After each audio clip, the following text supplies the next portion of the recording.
National Broadcasting Company brings you transcribed the new Martin and Lewis show. Our guest tonight, Bob Hope. And featuring Flo McMichael, Mike Roy, the Martingales, Dick Stabile and his orchestra, and starring Dean Martin. What a day this has been.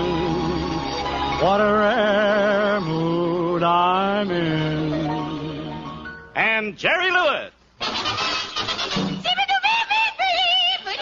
I don't get no music.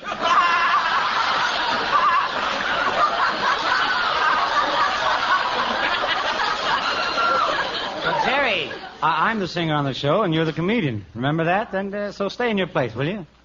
What do you want to stop pushing me around for? The show is hardly even started, and already you're trying to be the big man. Go ahead, kick me. Step on me. Wipe your feet on me. You're always poking fun at me. Oh, Jerry, stop. I don't poke any fun at you. Think of all the times I've defended you. You defended me. Of course, many times. You're so ungrateful. Ungrateful? What did you ever do for me? Give me a for instance. I'll gratitude you.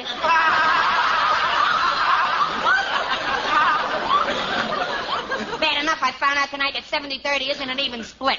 Let's get back to that 60-40. What do you say? Okay, sure, Jerry. Whatever you say, pal. If you want 60-40, you get it. Now, is it all right if I go ahead and sing a song? You don't mind to give me the 60-40? No, it's all Just right. like this, you said, and It's easy. Not even a word. Oh. Go ahead, sing 3-4 notes.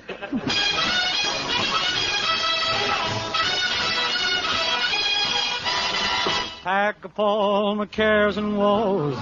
Here I go while I'm singing low. Bye, bye, blackbird. Where somebody waits for me. Sugar sweet and honey, so is she. Bye, bye, my blackbird. No one here can love and understand me. All the hard luck stories, they all hand me. So make the bed, honey, like a light. I'm coming home late tonight. Blackbird, bye-bye.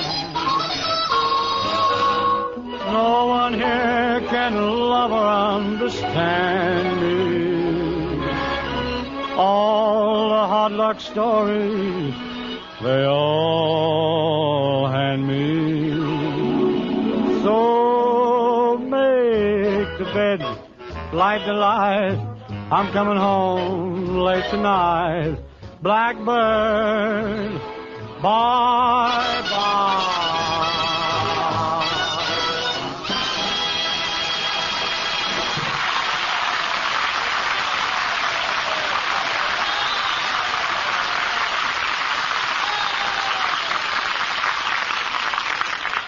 As you know, ladies and gentlemen, Dean Martin and Jerry Lewis are two young men who overnight have become the nation's comedy hit. And they're still rather dazed by it all.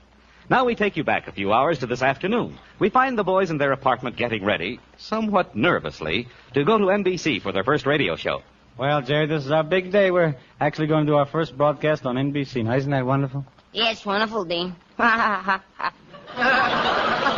what's the matter? Aren't you happy about it? Happy? Oh, sure. Oh, buck up, Jerry. It's our big chance. Yeah, the opportunity of a lifetime. The greatest moment of our lives. We go down NBC, we walk out on a stage, and face all those people. And, Dean... Yeah? I wish I was dead. Well, it's the phone. It must be NBC again. What cowards we are. Why are we afraid to do our own radio show? After all, how big an egg can we lay? How big? Well, if we took a large hen and got it to hold back for 2 years... All right, Jerry, hold it.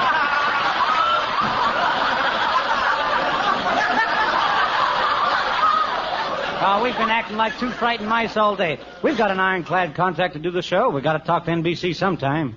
You're right. I'm not a frightened mouse. Answer the phone. Oh, come on, Jerry, you answer it. Dean Martin, I will tell you why I will not answer the phone. Indubitably, that call is from NBC. And it is indubitably they want to know where the HECK we are because they are spending thousands and thousands of dollars and money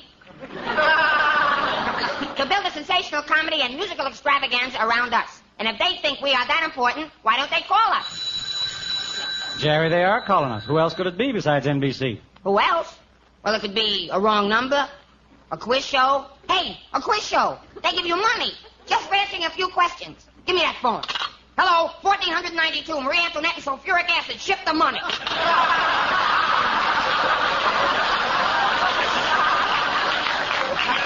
Jerry, we got to get down to NBC right away. Let's go. Dean. Yeah? I'm scared.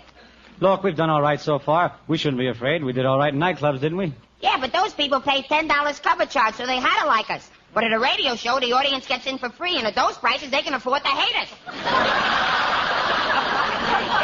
But, Jerry, this is what we've dreamed about. All the things we fought for. Who knows? This could make us famous. Yeah, famous. We could even become important actors. Yeah, important acting. Our names in lights, celebrities, stars in pictures.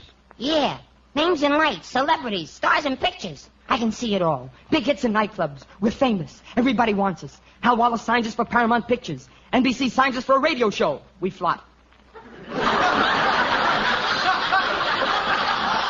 Nobody wants us. Hal Wallace won't speak to us. Paramount hates us. We spend our savings. We can't get work. We're tramping the streets starving. We stop and press our noses against the bakery window. And Dean, What? I'm hungry. All right, Jerry, snap out of it. We got to get dressed and go. Well, I'm almost ready, Dean, but gee, I start to shake all over when I think of tonight being on the same show with Bob Hope. Gee, he's a big star, Dean, and well... Ah, don't worry. We'll get through it somehow. And by the way, Jerry, when you meet Bob Hope, don't make any cracks about his nose. No cracks about his nose? No, just shake hands with it and let it go at that.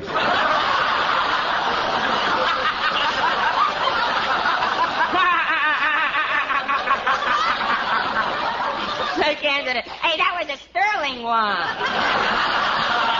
Look, Dean, you're the singer and I'm the comedian, right? That's right. You're supposed to sing and I'm supposed to tell the jokes and get the laughs. And yet you just told a joke and got a big laugh. Don't do it no more.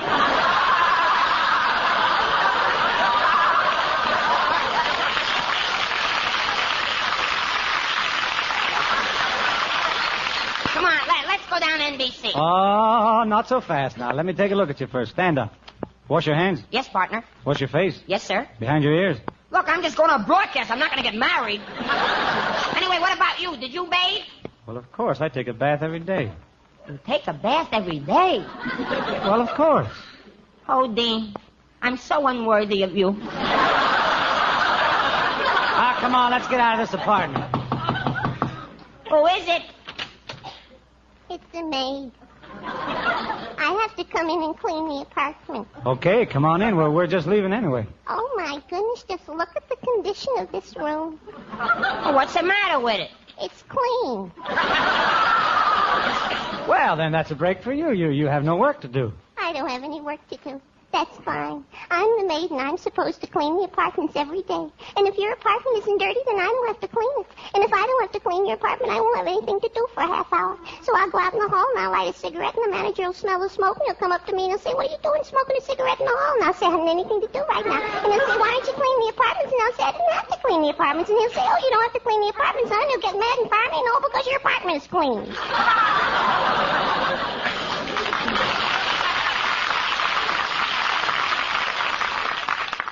It's people like you who cause unemployment. Miss, there's one thing I don't understand. What's that? Are you for real? Oh, miss, we're not trying to get you fired. Do the best you can. We have to leave, so come on, Jerry, let's go. Okay. Oh, my goodness. Now what? There's a discrepancy in the bathroom. A what? One of you has to get married. The towels say his and hers, and you're a his and his. Well, okay. Look, just put in 2 hises, and that'll fix it. Oh, it's not as simple as that. If I give you another his, then I'll have an extra hers. And at the end of the week, I'll have 148 hises and 149 herses.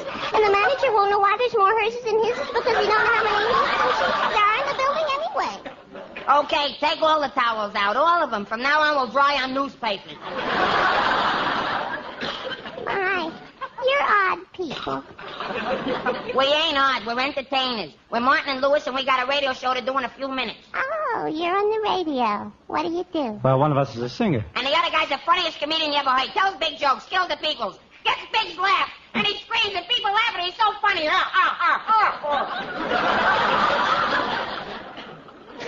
switch. All right, come on, Jerry. Let's go to NBC.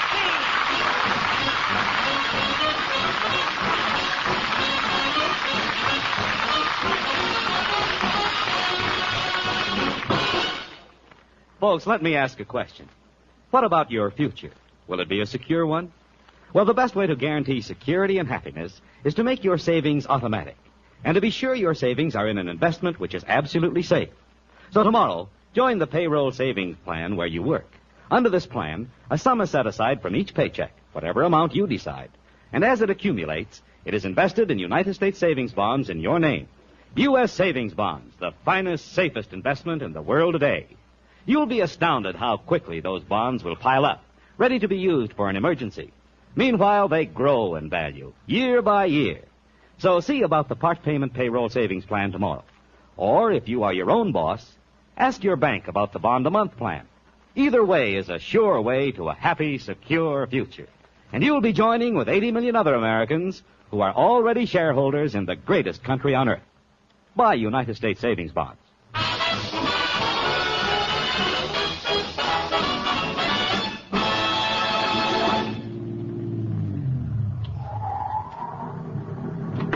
Well, this is NBC, Jerry. I'll park the car and you go on ahead.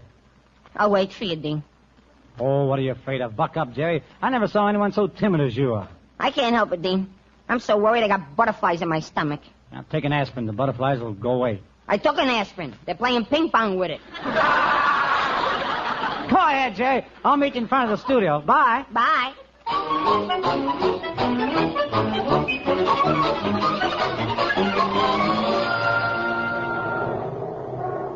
All right, stand in line, folks, to the Martin and Lewis show. The line will move inside the studio in a few minutes. Come on, Myrtle. Let's get in line. All right, Louise. Oh, I just hope this Martin and Lewis show we're going to see is as good as Ladies Be Seated. You know, Myrtle, they've got the cutest comedian on Ladies Be Seated. Really? What does he do? He pulls the chairs out from under him. Oh, how ridiculous. You're always bringing me to these silly radio shows, Louise. Like that program, Life Begins at 80. What a foolish idea. Well, what's wrong with it? Louise, if I thought life began at 80, I'd have committed suicide 65 years ago. Pardon me, ladies. Can you tell me how to get into the Martin and Lewis show? We're going in, young man. Get in line behind us. We always come to see these new comedians the very first week. Oh, swell. Yes, we have to. They usually don't last for a second week. They don't, huh? Well, you don't know Martin and Lewis. They're the best comedians in the whole world. And I say that for two very important reasons. Bread and butter. Oh, I'm so anxious to see Dean Martin. You know, Myrtle, that Dean Martin's the whole show as far as I'm concerned.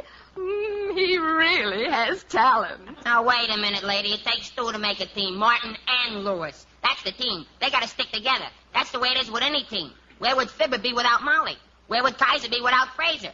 And where would Drew Pearson be without President Doesn't quite fit, does it? Hey, Jerry, I parked the car. Let's go inside. What are you standing in this line for? Oh, it's Dean Martin! Hello, girls. Mr. Martin, don't tell us that this odd-looking young man is your partner. That's right. He's my partner, Jerry Lewis. You see, Myrtle, I told you that Dean Martin was the whole show. Oh, now, just a minute, ladies. Jerry isn't so bad. In fact, he's a very nice guy. He's a wonderful guy. Why, Jerry's the important half of our act. He's the talent. He's the one who gets all the laughs. He's the one the critics rave about. He's the one the people love. Ooh, what a hand. Well, I'm sorry. We have to go, ladies. Come on, Jerry. We've got to rehearse. What are you going to sing, Mr. Martin? I'd like to get you on a slow boat to China. It's a deal. Get the tickets and I'll meet you at the dock. Come on, Jerry. Let's get inside the studio.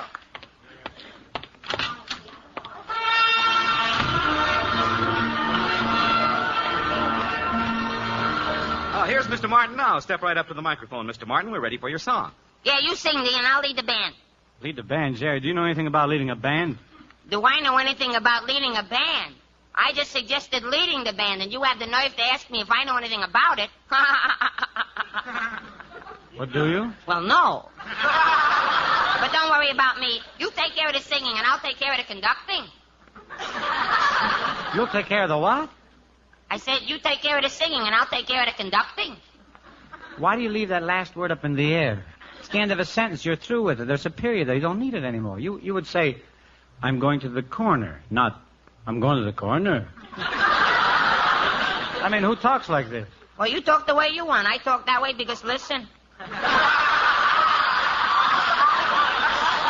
Okay, Jerry, if you're going to lead the band, go ahead and lead it. All right, men. 1, 2.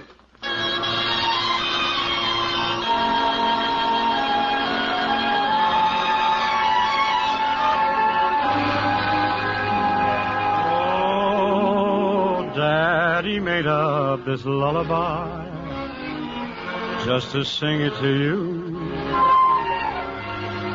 Soon as you learn this lullaby, you can sing it to your dolly too. Ta-da, ta-la-da, ta-la. Play peekaboo with a star. Hush by baby when shadows creep. Dreamland is not very far. Ta-da, ta-la-da, ta-la.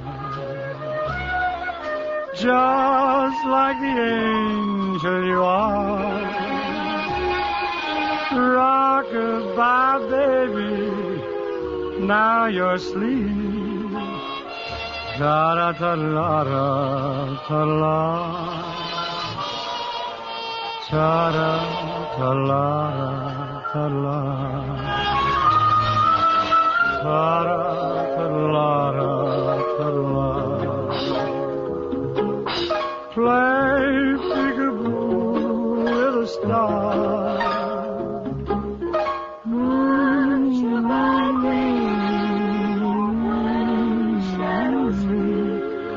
Dreamland is not very far. Ta-da, ta-la-da, ta-la. Just like the angel you are. Rock-a-bye, baby, now you're asleep. Ta-da, ta-la-da, ta-la. Ta-da, ta-la-da, ta-la.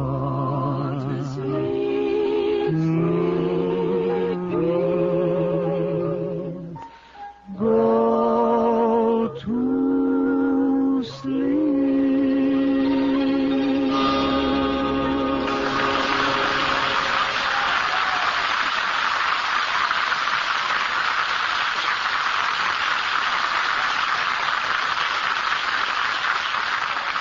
Ah, lovely, Dean. Beautiful. Incidentally, folks, Dean Martin has recorded that number for Capitol Records. Friends, a good education takes money. Lots of it. And certainly you'll want your boy or girl to have every educational advantage when he starts out on his own, won't you? Well, to be sure, the money will be there when you need it. Start an educational fund now. Invest in United States savings bonds. They're guaranteed by your government. If they're lost, stolen, or destroyed, they'll be replaced without charge. And they grow in value until in 10 short years, you get back $4 for every $3 you invested. Now, that's real profit, isn't it? So plan a fund for your child's education. Join the payroll savings plan where you work, or if you are self-employed, the bond-a-month plan where you bank. A steady investment in savings bonds now will ensure your child's college training in the future. Buy United States savings bonds.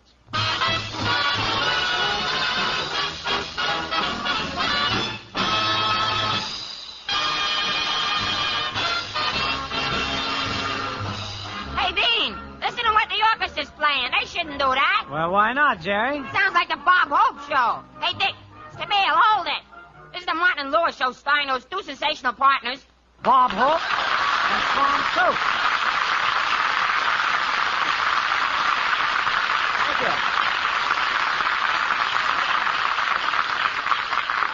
Yes, sir, those two sensational partners. Bob Hope and Swan Soap, the famous floater and the famous sinker. Ladies and gentlemen, I'm here tonight to perform a very pleasant task. As you must know by now, Dean Martin and Jerry Lewis are two young and very talented fellas whom NBC has adopted.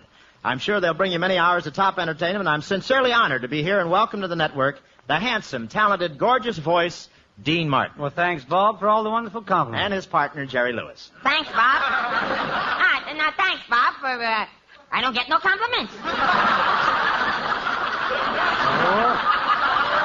Jerry, is that any way to talk to Bob after he comes all the way down here to wish us luck? I think it's very swell of him. Oh, it's nothing. I didn't have anything else to do this evening. It's the maid's night off.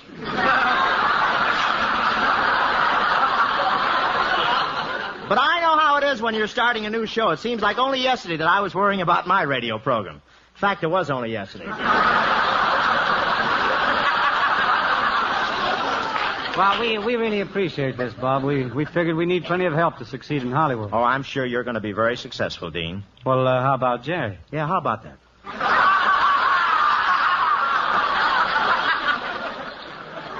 Oh, come on, Mr. Hope.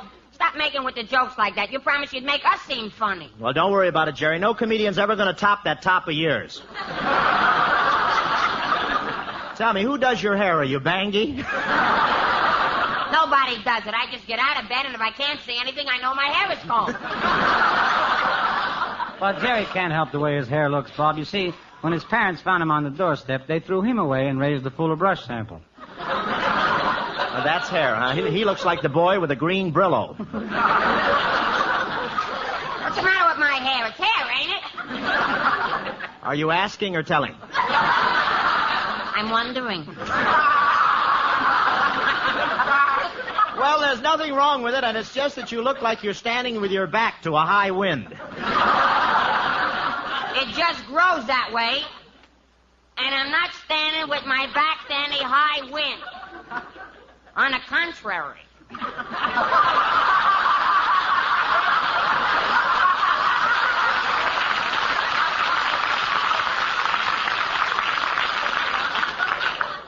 Look, Bebop.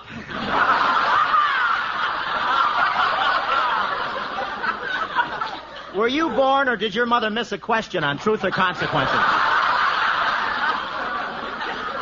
Listen, what's wrong with it if I happen to like my hair rather short? Rather short. What does the barber use, scissors or sandpaper? Oh, the barber uses scissors, but he works from the inside. And he sings, too, you know. Can I go now? Yeah, anytime. That's all we can get with that. Go, it's all right. Well, it just so happens I have to keep my hair short, Mr. Hope. Every time I let it get any longer than this, my knees buckle. It didn't pay. Can I go now? Well, I want to tell you, you boys are going to be working pretty hard from now on, so, Jerry, you've got to build up your strength. What do you suggest, Mr. Hope? Put something in your pot, boy.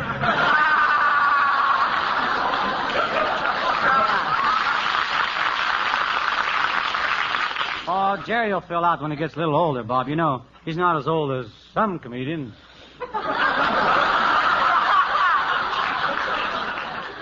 Got another high wind here. Don't look at me when you say that, you West Point victimone. You're looking at a man of 31, you know.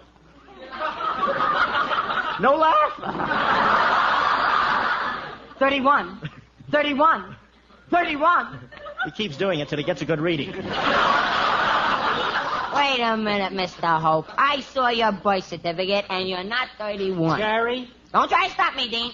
The birth certificate said born in 1910, and this is 1949. You're not 31, you're 35. Thank you, Joel Kupperman. Nice counting. Did you hire an income tax man this year, or are you leaving us soon? Oh, you see how young he is, Bob? It was embarrassing when we were working in nightclubs. It was embarrassing? Yes, after we finished our act, Jerry would step up to the bar and order 3 fingers of Mead's formula with a pablum chaser. I know. The other night he was on my show. After every joke he told, I had to throw him over my shoulder and burp him.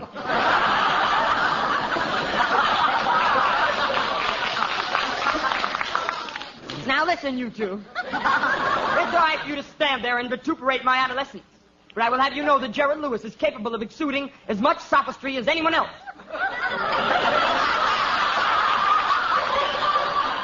Jerry, Yes? your safety pin is unfastened again.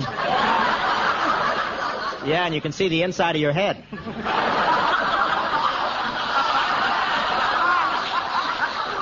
You fellas are just jealous because when I go over to Paramount, Jane Russell holds me on her knee. What do you think she holds me? Or? You peaked. You know, Bob, we envy you making pictures with all the big stars. Did you have a hard time getting started in the show business? Hard, Dean? Yeah. You know, one time in New York, I lived for 6 months on nothing but donuts. Every time I'd ask an agent for a job, I'd get so nervous I'd break out in powdered sugar. Fortunately, I had a partner who broke out in cold coffee.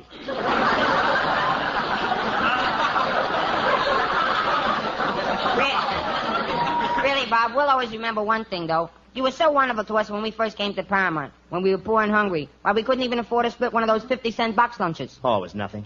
Nothing. You call it nothing, making us a special one for a quarter?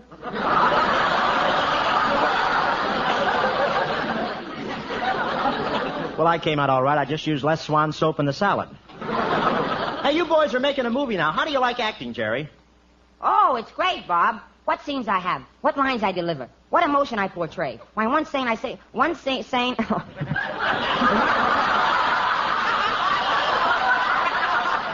Start over. It's tape.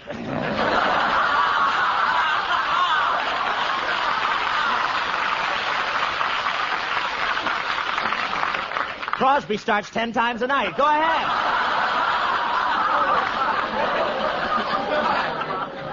I better hurry. We'll be here till Christmas. All right.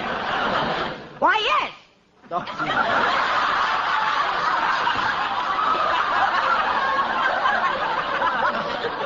Now, really, in one scene, I say to the girl, Bob, I say, The world may think of me as a nobody, but Gwendolyn, in your arms, I'm a bird soaring up in the blue. I'm a flower pushing up my head through the soil. I'm a moth floating helplessly into your burning flame. Boy, that's emoting, isn't it? How do you like that, Bob? Hello, Mort.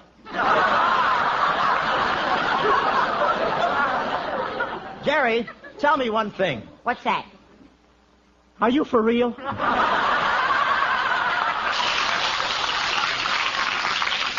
And now you just wait a minute, Mr. Hope. That's my line. I don't care if you are Bob Hope. No comedian's supposed to steal another comedian's lines. Okay, Runt. What are you going to do about it? Hello, Mort. Say, Bob, we saw you in a picture, no kidding, with Dorothy Lamour the other night. It must be exciting working with her. Oh, it's nothing, really. My Adam's apple ought to stop jumping any day now. How about that scene where Dorothy was dancing the hula? She started out slowly, but when she shifted into second, wow. You should have seen the part they cut out. She was in overdrive. You know, I bet that film is still flopping around on the cutting room floor. Yeah, I get the good ones. Yeah.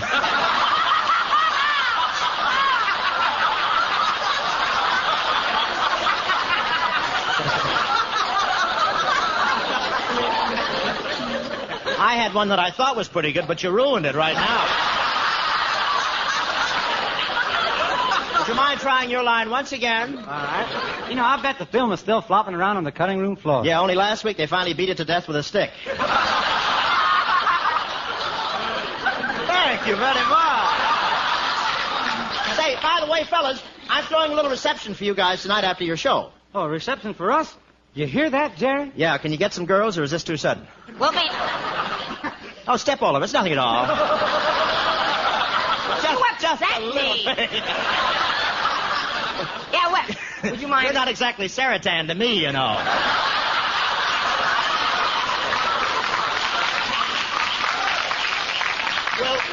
Will you please read Lampshade Head? No, I'm sorry. You can cut that line out, too, I guess, too, huh? Yes! Oh, my... We'll be there, Bob. The kind of girls we know, nothing's too sudden.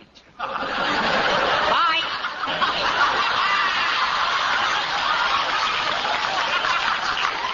Wait, I'll get my hat and go with you. And another thing, fellas, it's going to be a formal party. It's formal? Yeah, bring your own pool cue. It's really going to be a swell affair. Sounds good, Bob. Are you going to have champagne? I get a straight line to get in here. Funny how those strange words came out all right, you know? I don't want you guys to get upset, but I don't like how well you're working together.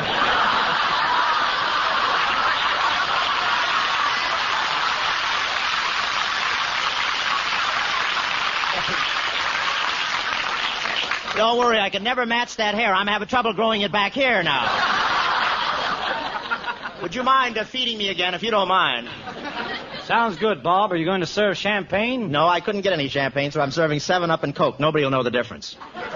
Wait a minute, Bob. No one would take 7-Up and Coke in preference to champagne. I would, but I'm only 22 years old. What do I know? This kid's really going to live tonight. At midnight, he'll be drinking Ovaltine from Margaret O'Brien's slipper. Well, it's awfully nice of you, Bob, to invite us. I'm sorry. Please.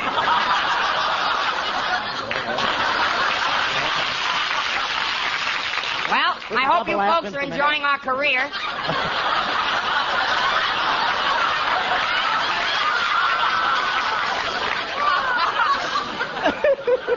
Well, it's awfully nice. It's awfully nice. I'll get this line in yet, boss. I hope you have it right when you get your chance. Go ahead. It's awfully nice of you to come over for our hour show. And to invite us to your party. Who's going to be there? We'll need an hour to hatch this thing. Where are we?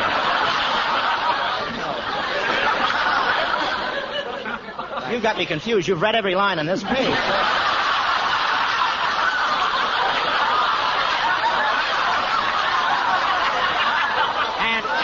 And after looking it over, you can have them. Now try this one. May I ask a question? I didn't get your name.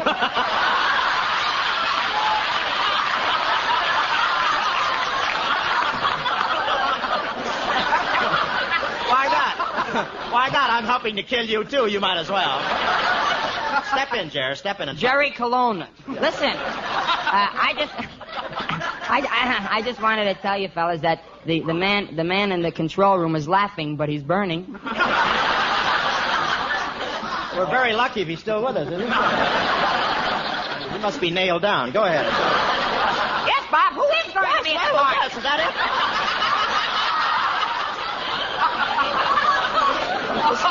This may put Mortimer out of business, you know. What'd you say? I'm sorry, Dean. I didn't mean to ignore you. I just said it's awfully nice. You sing like mad, don't you? Where would you say it? Right now, I wish I were singing. Look, it's awfully nice of you, Bob. Yes. There, that's you. To invite us to your party. Now, who's going to be there? Oh, I've asked a lot.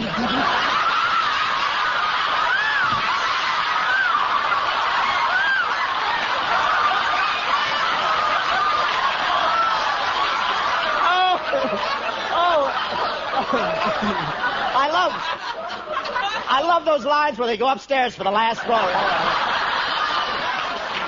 So long, goodbye.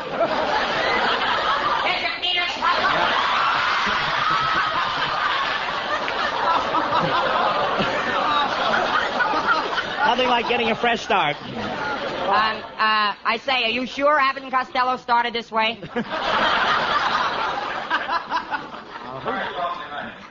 Oh, hello there. We're doing a quartet now. Bob, He's still talking. Isn't that a doll? who's going to be there? At the party.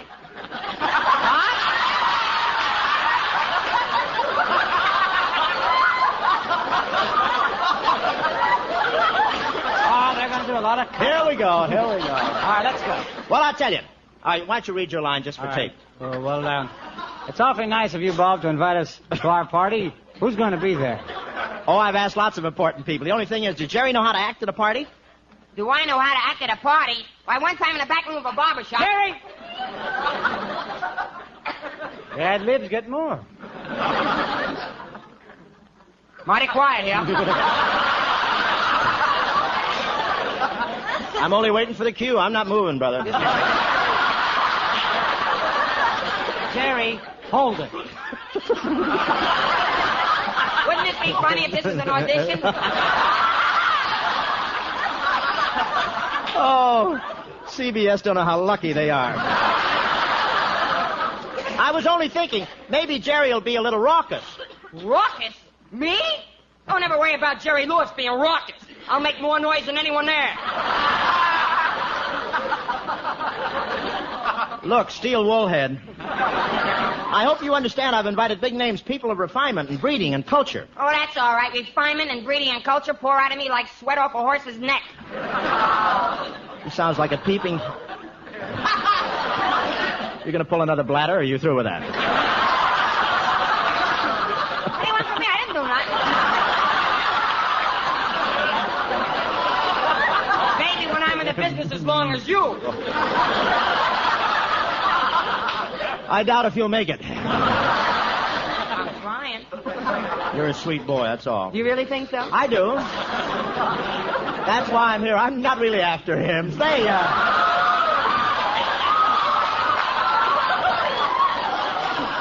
Where are we? Where'd we stop? You know? I don't know whether I should go after this line or not. You know, he sounds like a peeping Tom who got his peep caught in a small keyhole. That's what I said. It's going to be quite a party. I asked Cary Grant, Randy Scott, Barbara Hutton. Barbara Hutton, the heiress? Will she be there? Well, no, she can't make it, but there'll be several girls from her store. Hey, Bob, really, I'd like to have a date with one of those big movie stars like Barbara Stanwyck, Elizabeth Scott, or Diana Lynn. You think you can fix me up? Not enough. Just a minute, Mr. Hope. There's just one thing I'd like to say to you. Perhaps I don't look as good as some others with a physique, but it's arbitrary to me to pissing for any one of those persons that shouldn't have... The cops are here.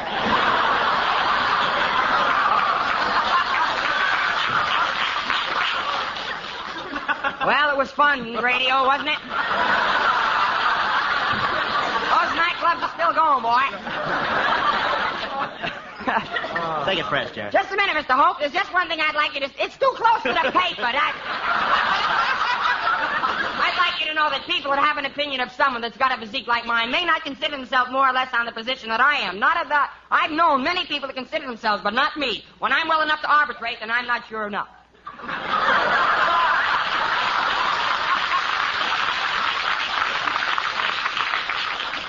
Would you mind repeating that? Yeah.